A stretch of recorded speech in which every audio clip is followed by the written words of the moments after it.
कल्पना कीजिए, समंदर के बीचों बीच फंसा एक क्रूज जहाज, चारों तरफ तूफानी लहरें और एक गहरा डरावना सन्नाटा।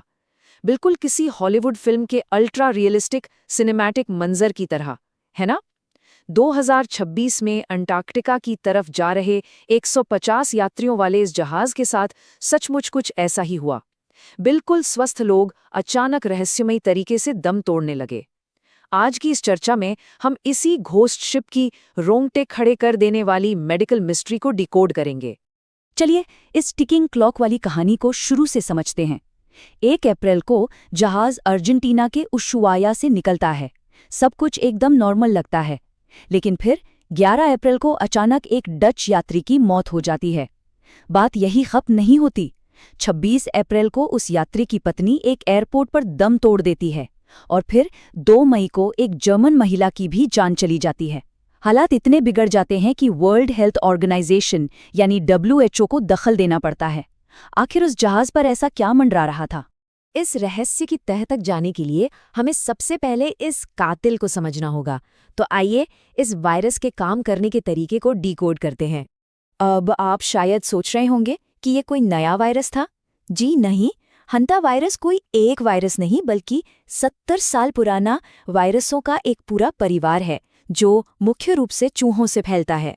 और सबसे खौफनाक बात बताऊं, आज तक दुनिया में इसका कोई भी FDA या WHO द्वारा अप्रूव्ड इलाज या वैक्सीन नहीं बना है। मतलब अगर कोई संक्रमित हो जाए तो उसके बचने की इकलौती उम्मीद सिर्फ और सिर्फ उसका अपना इम्यून सिस्टम होता है, बस। ये वायरस दुनिया के अलग अलग हिस्सों में 2 बहुत ही खौफनाक तरीकों से हमला करता है। अगर बात एशिया और यूरोप की करें तो वहां पाया जाने वाला HFRS सीधे किडनी फेलियर और इंटरनल ब्लीडिंग का कारण बनता है। दूसरी तरफ अमेरिका में पाया जाने वाला HPS तो और भी खतरनाक है। ये फेफड़ों में पानी भर देता है जिससे इंसान का सचमुच दम घुटने लगता है। और इसके आंकड़े तो सचमुच डराने वाले हैं। अमेरिकन वेरिएंट यानी HPS का मृत्यु दर 50% तक हो सकता है। जी हाँ, 50%। ये तो बिल्कुल हवा में सिक्का उछालने जैसा हो गया, जहां आधा चांस जीने का है और आधा मरने का। ये हर संक्रमण को सीधे तौर पर सांसों के लिए एक हताश कर देने वाली जंग में बदल देता है। तो चलिए अब इतिहास के पन्नों को पलटते हैं और देखते हैं कि दशकों से इस वायरस ने दुनिया भर में कैसे तबाही मचाई है। 3000 ये सिर्फ एक नंबर नहीं है। 1950 के दशक में हुए कोरियन युद्ध के दौरान 3000 से भी ज्यादा अमेरिकी सैनिक अचानक तेज बुखार और किडनी फेलियर का शिकार हो गए थे।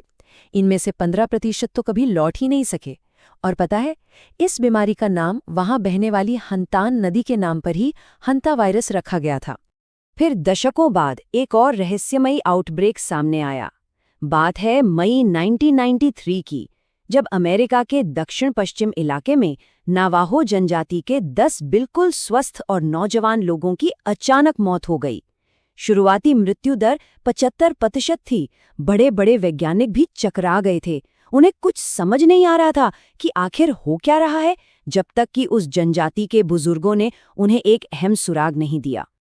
और वो सुराग था मौसम। देखिए ये चेन रिएक्शन कितना दिलचस्प है। अल नीनो की वजह से भारी बारिश हुई। इस बारिश के कारण पाइन नट्स यानी चिलगोजे की बम्पर पैदावार हुई। अब खाना ज्यादा मिला तो चूहों की आबादी में अचानक से जबरदस्त विस्फोट हो गया। और चूहों की संख्या बढ़ने का सीधा मतलब था इंसानों में वायरस का तेजी से फैलना। मौसम और एक जानलेवा वायरस के बीच का ये कनेक्शन सच में हैरान कर देने वाला है। आपको लग रहा होगा कि ये सब तो दूर दराज के देशों की बात है, राइट?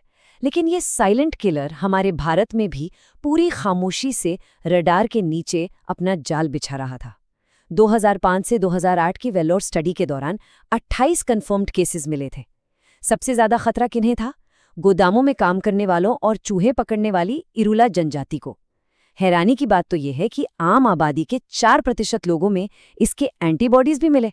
मतलब लोग अनजाने में संक्रमित होकर ठीक भी हो रहे थे। अब कहानी में आता है सबसे बड़ा और खतरनाक turning point, the human to human twist, यानी एंडीज वायरस का म्यूटेशन। 1996 तक पूरी विज्ञान की दुनिया यही मानती थी कि ये वायरस सिर्फ चूहों से इंसानों में आता है। लेकिन दक्षिणी अर्जेंटीना में जो म्यूटेशन हुआ उसने सब कुछ बदल कर रख दिया। 1996 के आउटब्रेक में एंडीज वायरस स्ट्रेन सामने आया। पूरी हंता वायरस फैमिली का ये इकलौता ऐसा स्ट्रेन है जो करीबी शारीरिक संपर्क के जरिए एक इंसान से दूसरे इंसान में फैल सकता है। इसका मतलब था कि एक ही बिस्तर शेयर करना या किसी बीमार परिवार वाले की देखभाल करना भी जानलेवा बन गया। कुछ लोग तो सुपर स्प्रेडर की तरह काम कर रहे थे। हालांकि इस खौफनाक एंडी स्ट्रेन की एक बहुत बड़ी कमजोरी भी है, और वो है वक्त। इसकी ट्रांसमिशन विंडो यानी फैलने का समय बेहद छोटा होता है। लक्षण शुरू होने के समय सिर्फ 1 दिन के आसपास ही ये दूसरों को संक्रमित कर सकता है। तो अब इस एंडी स्ट्रेन की बायोलॉजिकल प्रोफाइल समझने के बाद आइए वापस लौटते हैं उसी 2026 के शापित घोस्ट शिप पर। अब हमारे सामने सबसे बड़ा सवाल यही है ना कि ये जानलेवा एंडी स्ट्रेन समंदर के बीचों बीच दुनिया से कटे हुए उस क्रूज जहाज पर आखिर पहुंचा कैसे? जांच में जो पता चला वो एक बेहद दुखद टाइमिंग का नतीजा था। मार्च 2026 में वो डच कपल उशुआया में बर्ड वॉचिंग के लिए एक ऐसी जगह गया था जो पूरी तरह कचरे और चूहों से भरी पड़ी थी। कुछ ही घंटों बाद वो दोनों जहाज पर सवार हो गए, और ठीक अगले दिन जब वो जहाज पर थे, वो 1 दिन वाली ट्रांसमिशन विंडो खुल गई। जरा सोचिए, अगर वो सिर्फ 2 दिन लेट जहाज पर चढ़ते तो वो ट्रांसमिशन विंडो पहले ही बंद हो चुकी होती और एक घोस्ट शिप वाला डरावना मंजर कभी सामने ही नहीं आता। सिर्फ कुछ घंटों का खेल था। उस सफर का अंजाम बहुत भयानक था। कई देशों ने अपने बंदरगाहों पर जहाज को रुकने से मना कर दिया।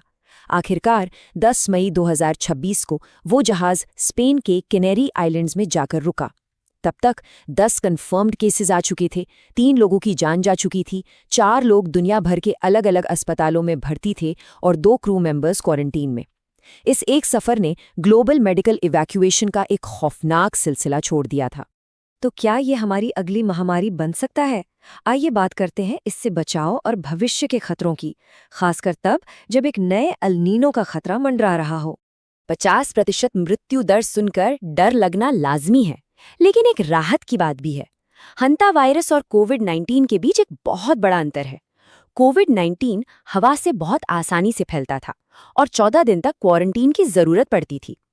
दूसरी ओर हंता वायरस की ट्रांसमिशन विंडो सिर्फ 1 दिन की है और इसे फैलने के लिए बेहद करीबी संपर्क चाहिए। तो सच कहूं तो इसके एक ग्लोबल पैंडेमिक या वैश्विक महामारी बनने के चांसेस बहुत ही कम हैं। लेकिन चूंकि मेडिकल साइंस के पास इसका कोई सीधा इलाज नहीं है, इसलिए बचाव ही हमारा सबसे बड़ा हथियार है। सबसे पहले अपने घरों की सभी दरारों को अच्छी तरह बंद करना जरूरी है ताकि चूहों की कोई एंट्री ना हो। इसके अलावा गोदामों जैसी धूल भरी और बंद जगहों पर काम करते वक्त N95 और ग्लव्स जरूर पहनें। और हाँ, साफ सफाई का सख्त ध्यान रखना और कचरे का सही तरीके से निपटान करना तो सबसे जरूरी है ही। इंसानों और चूहों की दुनिया को अलग रखना ही इसका एकमात्र उपाय है। तो अब एक ऐसी दुनिया में जो हमेशा अगली महामारी के डर से सहमी रहती है, क्या सबसे बड़ा खतरा सच में वो साइलेंट किलर है जो पिछले 70 सालों से चुपचाप परछाइयों में छिपा है? बिना किसी वैक्सीन के सही जानकारी और बचाव ही हमारी इकलौती ढाल है। सच में ये सोचने पर मजबूर कर देता है कि इस प्रकृति के पास और कितने ऐसे गहरे रहस्य छिपे हैं, है ना? आज की इस चर्चा में इस रहस्यमयी सफर को हमारे साथ डिकोड करने के लिए आपका बहुत बहुत धन्यवाद। सुरक्षित रहिए और हमेशा जागरूक रहिए।